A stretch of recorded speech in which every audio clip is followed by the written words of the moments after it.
deixeis cair em tentação, mas livrai-nos de todo mal.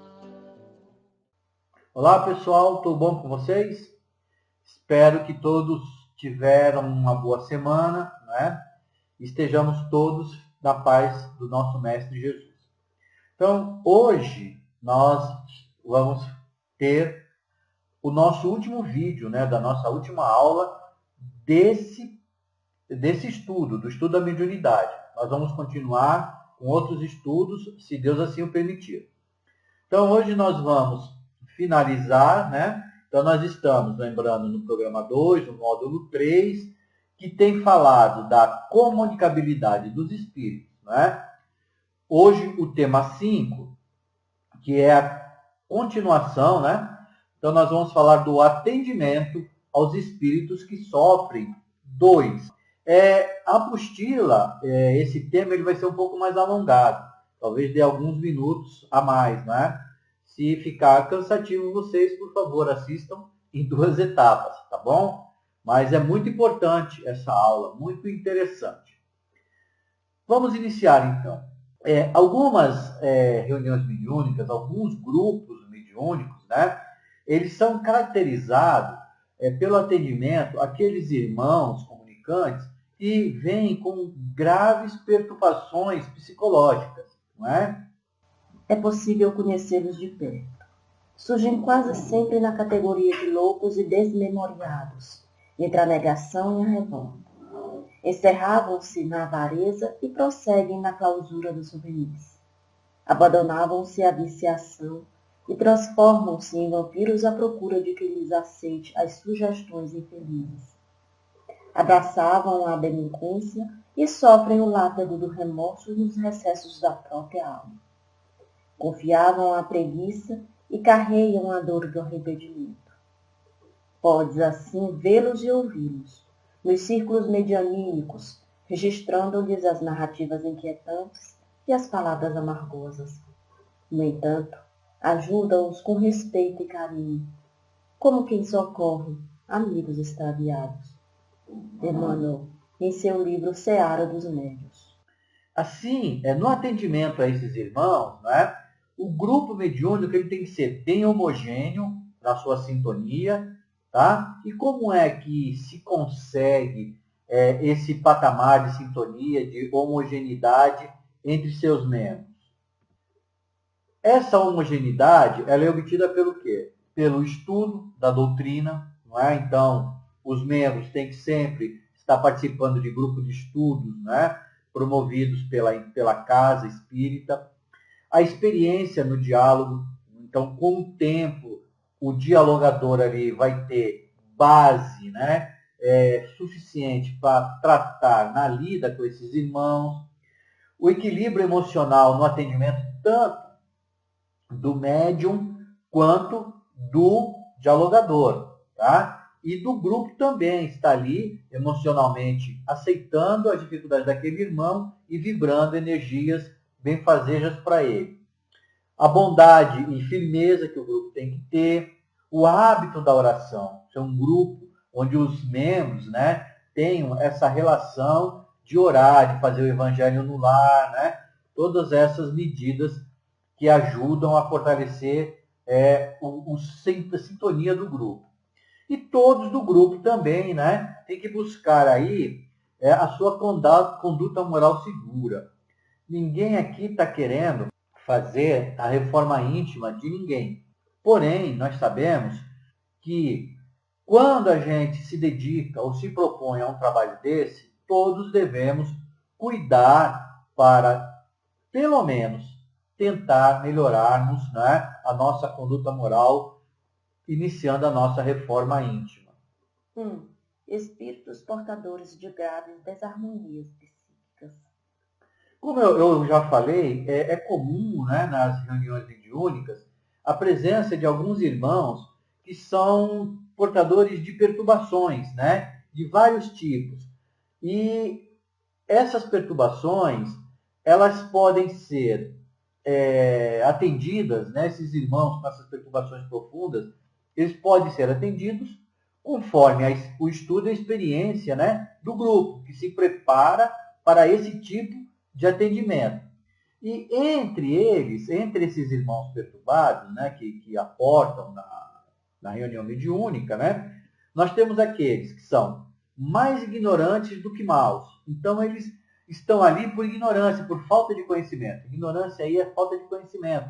Por não entenderem, né, e não saberem ainda da caminhada, né, da relação final, que é a evolução que nós estamos aqui passando por isso. Temos também os que são muito endurecidos e rebeldes, que são aqueles irmãos obsessores, implacáveis e perseguidores, que querem realmente ali acabar, né, com o trabalho da casa espírita e que se incomodam com isso e que também têm relações específicas com determinadas pessoas que são obsidiadas, né?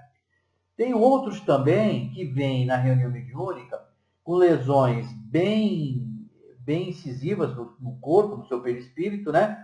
E com lesões menos graves, mais leves. Então, vocês podem ver que a gama de irmãos que são atendidos nessas reuniões ela é muito variada. Então, devido a essas perturbações que esses irmãos são portadores, a espiritualidade os denomina de espíritos infelizes, não é? São sempre muitos. Contam-se, às vezes, por legiões. Mostram-se desencarnados da esfera física e comunicam a peçonha do desespero. Facilmente identificáveis, sinalizam a rebeldia. Falam em dever e inclinam-se à violência. Referem-se ao direito e transformam-se em vampiros. Criam a dor para os outros, encarcerando-se na dor de si mesmos. São vulgarmente chamados espíritos maus, quando mais, propriamente, são espíritos infelizes. Emmanuel, em o livro Seara dos Médiuns.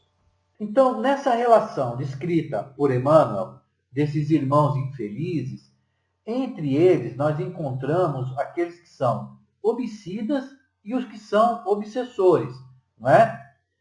Desse parâmetro, né, dessa relação, dessa descrição de Emmanuel, estão fora os irmãos que são irmãos suicidas. Apesar dos seus sofrimentos serem atrozes, né, serem sofrimentos muito doloridos, eles necessitam de atendimento de pleno amor, com paciência e compaixão. Eles não são espíritos com deformidades. Temos, então, como eu falei, os irmãos com deformidades perispirituais que são leves e os irmãos com deformidades espirituais mais pesadas, né? Mais graves, mais severas.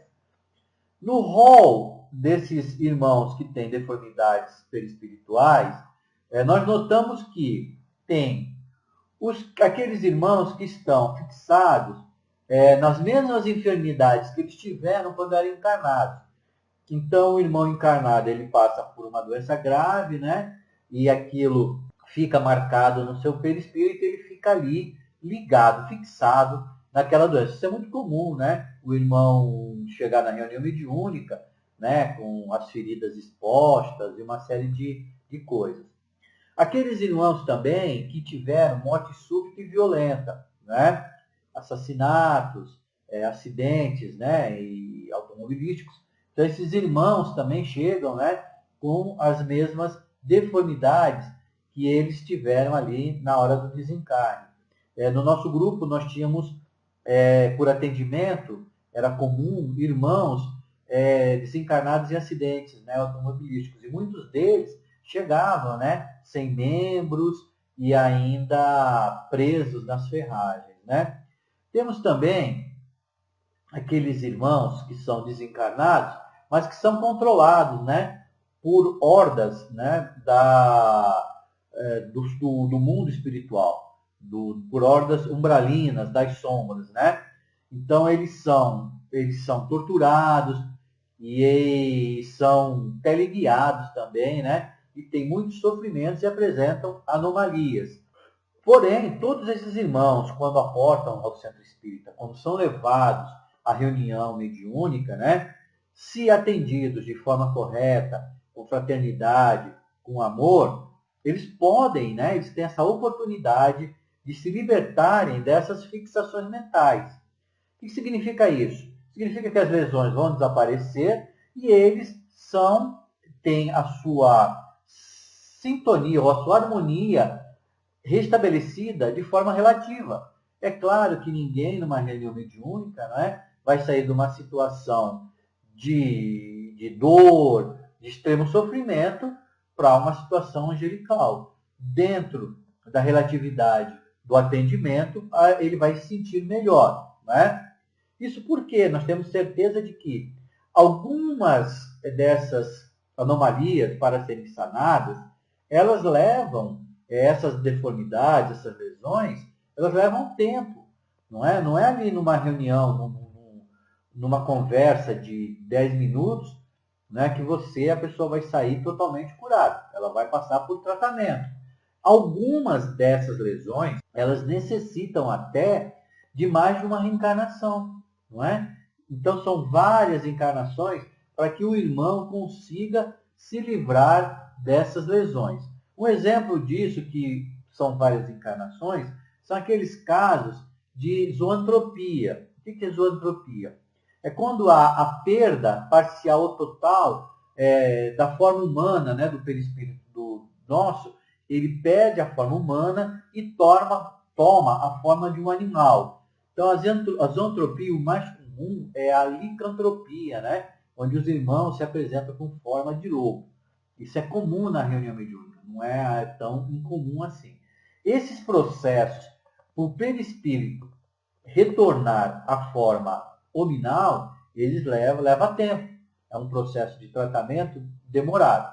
Outro exemplo é quando o perispírito ele passa por uma transformação, fica numa ideia fixa, né? Quando o irmão está com aquela ideia fixa, ele vai transformando o seu perispírito, que ele vai tomando a forma de um ovo. A gente chama de ovoidização, não é? Então ele perde toda a forma, né, humana e vira a forma de um ovoide. O perispírito ele fica parecido com um ovo, uma forma oval, mais ou menos do tamanho de um cérebro humano, né, do tamanho do cérebro humano. André Luiz, no livro Nosso Lar, ele fala de um caso de uma senhora que tenta entrar, né, lá na muralha, e ela está com diversos ovoides acoplados ao seu corpo, que foram irmãos que a perseguiam e foram irmãos que ela participou dos abortos desses irmãos, tá bom? Então, esses irmãos que são licântropos, né, e ovoides, eles são atendidos na reunião mediúnica e também pela prece e radiação mentais. É o mais comum. Por quê? Porque eles não têm nem condições de falar, de se comunicar. Então, eles vêm, nos primeiros momentos, numa condição muito difícil, e ali a gente chama veio só pelo choque anímico. Ali na reunião, o grupo em prece e através de radiação mental promove o atendimento, frisando, porque eles não têm condições de se expressarem, né, ali na reunião. 2. Perseguidores e espíritos endurecidos. Os espíritos perseguidores, né, eles são irmãos que são ainda denominados imperfeitos, né, e que sofrem, embora não admitam, eles acham que não estão em sofrimento, porque eles fazem o que, esses irmãos? Eles embotam, né, aquele processo de dor que eles estão passando. Então, o ódio, a vingança, né, a vontade de fazer o mal, acaba fazendo com que eles não admitam que estão sofrendo. Então, eles sofrem e, ao mesmo tempo, fazem sofrer. Então, são aqueles irmãos que têm prazer em fazer o mal, né, e eles ficam satisfeitos quando eles podem praticar o mal e prejudicar alguém. Principalmente, né, as pessoas que estão nesse processo de mudança, né, de querendo fazer a sua reforma íntima. São inclinados ao mal, do que fazem o objeto de suas preocupações. Insuflam a discórdia e a desconfiança. Apegam-se às pessoas de caráter bastante fraco para cederem às suas sugestões, a fim de induzi-las à perdição, satisfeitos por poder retardar-lhes o adiantamento. A grosseria das expressões neles, como nas dos homens encarnados, é sempre indício de inferioridade moral, quando não intelectual. São flagelos para a humanidade, seja qual for a categoria social a que pertençam, e o verniz da sociedade os livra da degradação. Allan Kardec, em um livro, O Livro dos Médiuns. Geralmente esses irmãos obsessores, alguns podem ter relação com aquela pessoa que ele obsidia em vidas passadas, né? Ali ele está se justificando, dizendo que ele está cumprindo, né, a lei de Deus, fazendo a justiça de Deus, lê do engano, né? Ele está só adquirindo mais compromisso para resgate. Às vezes ele persegue pelo simples fato de estar ali trabalhando para alguma ordem, né, para alguma instituição. Ao perseguir, né, um obsidiado, né, quando eles fazem essa perseguição, a ação deles, né, parece a ação de um predador que está agindo ali sob o impulso da vingança e do ódio, né? Eles, na reunião mediúnica, se caracterizam por serem inflexíveis e impiedosos. Isso resulta em quê? Que eles devem ser atendidos com firmeza no grupo ali, né, na reunião mediúnica.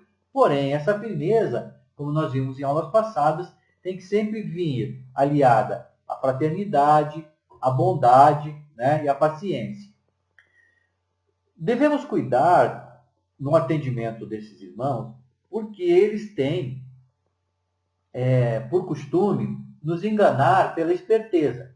Tá? Contudo, nós temos que ter em mente o quê? Que ele é um irmão infeliz, que vaga pelos vales das sombras, né, pelas zonas umbralinas, ferindo e sendo ferido. Tá vendo? Vocês estão vendo como um irmão desse, não é uma reunião ali de 10 minutos, um diálogo que vai transformá-lo, não é mesmo? É preciso paciência e tempo, tá?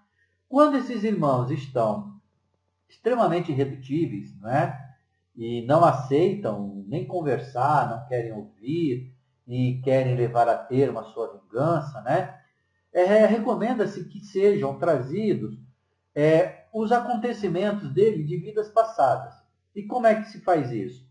Então, você induz o irmão, né? O dialogador induz o irmão a buscar as suas lembranças na sua memória, não é? Na sua memória perispirítica, e essas lembranças elas são projetadas numa tela fluídica, que é chamado condensador ectoplasmático, não é? E nós costumamos na reunião chamar de tela mental. Então, nessa tela é projetada essas lembranças.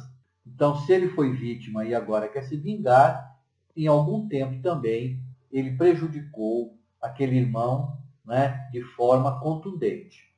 Tem a propriedade de concentrar em si os raios de forças projetados pelos componentes da reunião, produzindo as imagens que fluem do pensamento da entidade comunicante, não só para a nossa observação, mas também para a análise do doutrinador, que as recebe em seu campo intuitivo, agora auxiliado pelas energias magnéticas do nosso plano.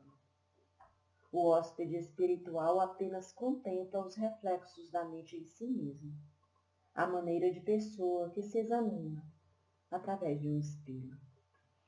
André Luiz, em um livro Nos Domínios da Mediunidade. Durante o atendimento desses irmãos, especificamente, o grupo mediúnico tem que prestar atenção para as técnicas obsessivas que eles utilizam, não é? Porque eles são, alguns deles, eles são expertos em magnetizar e hipnotizar. Eles manipulam os sentimentos nossos, sentimentos de culpa, né? E remorso, tanto nosso como daqueles que eles perseguem, que têm esses sentimentos, né, guardados. no seu íntimo, eles vão lá, abrem aquela gavetinha para que esse sentimento de culpa venha à tona e em cima desse sentimento eles manipulem os que são perseguidos, já desencarnados e desencarnados. Assim, né, durante esse processo de diálogo e de atendimento desse irmão, nós temos que ter em mente que não pode ser desfeito de imediato. Às vezes, a obsessão, né, a ligação fluídica entre o obsessor e o obsidiado é tão forte que requer um processo lento, esse desligamento. Porque a gente pode até ocorrer no desencarne, não é? Do irmão que está encarnado. Lembrando, reafirmando que os obsessores eles são hábeis, né? E preparados em técnicas obsessivas. Então, como é esse processo que eles fazem? Eles procuram localizar na pessoa que vai ser obsidiada um desejo central. Então, se, por exemplo, eu sou extremamente avarento, eles vão me atacar nesse ponto. Não é? Eles vão trabalhar esse ponto em mim, que é meu ponto mais fraco, ou seja, o meu desejo central. Essas técnicas, elas são aprendidas, assim como nós temos escolas espirituais nas colônias para nos ensinarem, né, a sermos melhores, mais lúcidos, a trabalharmos na psicofonia, na psicografia. Nas instituições espirituais ligadas às sombras, elas também têm escolas que ensinam o processo e as técnicas de obsessão.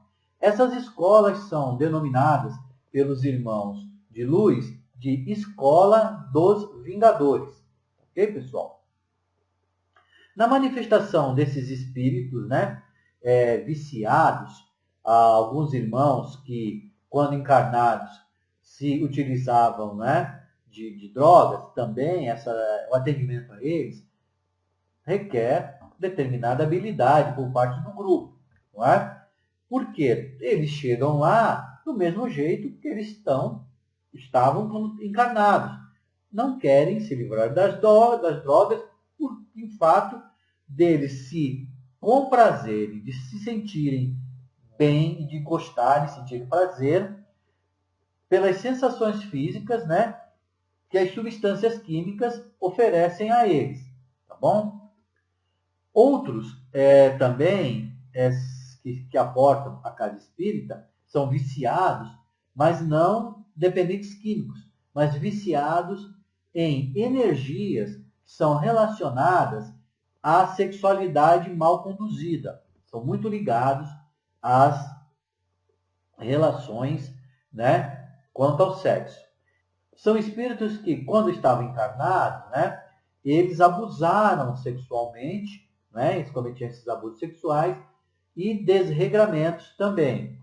Tais como, por exemplo, promiscuidade, não é? Pessoas que não tinham um só parceiro, prostituição, não é mesmo? Alguns casos mais graves são aqueles irmãos pedófilos, não é? Outros irmãos que também desregramento por conta de estupros, outros, não é? E aí é duplo, tanto o homem quanto a mulher, no caso de abortamentos, entre outros, né? Então, os irmãos que tinham por prática esses atos quando encarnados, eles vão chegar lá ainda ligados a essas necessidades. Esses irmãos, ao desencarnarem, né, ninguém muda, a gente já viu que a nossa individualidade continua no mundo espiritual, então, quando chegar no mundo espiritual, eles vão carregar os efeitos dessas ações que foram praticadas quando encarnados. E o que eles vão fazer? Se eles têm as mesmas necessidades, tanto os viciados em produtos químicos, em drogas, quanto esses viciados, né, sexualmente, eles vão se ligar em sintonia àqueles irmãos encarnados que têm as mesmas sensações e os mesmos desejos, não é? E isso vai vai resultar em quadros de desolação, dor e desregramentos também. É mais comum, né, que esses casos especificamente, os resgates também sejam duradouros e sejam feitos em vidas posteriores. Tá? E nessas vidas, eles vão reencarnar em diversas condições. Não é? O importante aqui, não é porque o irmão vai vir nessas condições que vão ser faladas agora, que ele teve um desregramento sexual ou era ligado à droga. Às vezes é um outro tipo de relação, às vezes é até uma missão que ele pede, não é, para ajudar a família, os familiares. Então eles vêm em condições como essas. Vítimas da mutilação congênita, da alienação mental, da paralisia, da senilidade precoce, da obsessão enquistada, do câncer infantil, das enfermidades nervosas de variadas espécies, dos processos patogênicos inabordáveis e de todo um cortejo de males, decorrentes do trauma perispirítico, que, provocando desajustes nos tecidos sutis da alma, exige longo e complicados serviços de reparação. André Luiz, em um livro Ação e Reação. 3. Espíritos suicidas. Como nós pontuamos anteriormente, nem todos os irmãos suicidas, né, eles são portadores de graves desequilíbrios. Porém, entre eles, tem os que têm, né, que possuem, né, esses desequilíbrios bem pesados, né, bem fortes no seu psiquismo. E isso reflete no seu perispírito, tá bom? De qualquer forma, se o irmão suicida, tendo ou não tendo grave desequilíbrio, todos eles são vítimas do próprio engano, na tentativa ali de abreviarem suas aflições, porque depois de cometer o ato deslocado, eles percebem, não é, que não resolveu o seu problema, tá bom? E o sofrimento desses irmãos desencarnados, ele tem relação direta com a forma que ele se suicidou e o meio pelo qual ele cometeu o suicídio. Então, nós temos dois tipos de suicidas, né, especificamente. Nós temos os suicidas inconscientes, ou chamados indiretos, que são aqueles irmãos que são os fumantes, né, os glutões, né, aquelas pessoas que têm problema com comida, os alcoólatras, beberrões, os dependentes químicos. Eles estão ali se suicidando lentamente, né, sem ter consciência direta do que fazem. E os suicidas conscientes, ou os diretos, que são aqueles irmãos que planejaram e executaram, né, a destruição do próprio corpo. Esses são irmãos que sofrem e são infelizes e ficam presos a remorsos extremamente dilacerantes. Suicidas há que continuam experimentando os padecimentos físicos da última hora terrestre, em seu corpo somático, indefinidamente. Anos a fio, sentem as impressões terríveis do tóxico que lhes aniquilou as energias. A perfuração do cérebro pelo corpo estranho partido da arma, usada no gesto supremo. O peso das rodas pesadas sobre as quais se atiraram na ânsia de desertar a vida. A passagem das águas silenciosas e tristes sobre os seus despojos, onde procuraram o ouvido criminoso de suas tarefas no mundo. E, comumente, a pior emoção do suicida é a de acompanhar, minuto a minuto, o processo da decomposição do corpo abandonado no seio da terra, verminado e apodrecido. De todos os desvios da vida humana, o suicídio é, talvez, o maior deles, pela sua característica de falso heroísmo, de negação absoluta da lei do amor e de suprema rebeldia à vontade de Deus, cuja justiça nunca se fez sentir, junto aos homens, sem a luz da misericórdia. Emmanuel, em um livro consolador. Quem quiser ter uma ideia mais profunda, né, de como funciona a mente e o sofrimento desses irmãos, está aí na tela o livro, né, Memórias de um Suicida. Espíritas esclarecidos, onde quer que se encontrem, revelem-se compromissados com a causa. Pontuem fidelidade à doutrina espírita Não se afastem do propósito de se transformar em pessoas de bem. Não se deixem enganar por informações infelizes, mentirosas mesmo, presentes em algumas publicações, supostamente oriundas de espíritos superiores, as quais, contudo, não resistem a uma análise séria. E o que é mais grave, contrariam o mais elementar princípio espírita, o controle universal do ensino dos espíritos. Texto ao final da apostila do programa do curso Estudo e Prática da Mediunidade da FEB. Bom, pessoal, com isso nós finalizamos, né, esse curso do estudo da mediunidade, com a graça de Deus, não é mesmo? Então nós queremos agradecer a todos vocês que nos acompanharam aqui, os nossos vídeos, no nosso canal lá no YouTube, Além da Dimensão, não é? Quem não se inscreveu, reforço para que se inscreva, para que toque lá no sininho, a fim de receber, não é, notificações, porque nós continuaremos com outros cursos. Eu tive a liberdade, eu tomei a liberdade de fazer um outro vídeo que está sendo publicado junto com esse, né, chamado Conjecturas Pessoais. Nele eu trago algumas colocações sobre a minha visão, a nossa visão pessoal, não é? Com relação a algumas das orientações do curso das apostilas da FEB. Então eu trago alguns apontamentos práticos que aconteceram, né, nas nossas reuniões mediúnicas. Então eu gostaria que vocês também assistissem esse vídeo e opinassem, né? Porque somente através da doutrina espírita nós podemos esclarecer o nosso espírito, né, pelo estudo e pela experiência do trabalho, né, e pela fraternidade. Então, todos nós nos unindo e trabalhando, estudando, nós conseguiremos a nossa evolução individual e a evolução do nosso planeta. Agradeço a todos, estou muito feliz por estar terminando e também estou muito feliz com aqueles que têm aí se comunicado comigo, feito questionamentos e nós respondendo. Tá? Fiquem todos com Deus, uma ótima semana e lembremos sempre, fora da caridade não há salvação.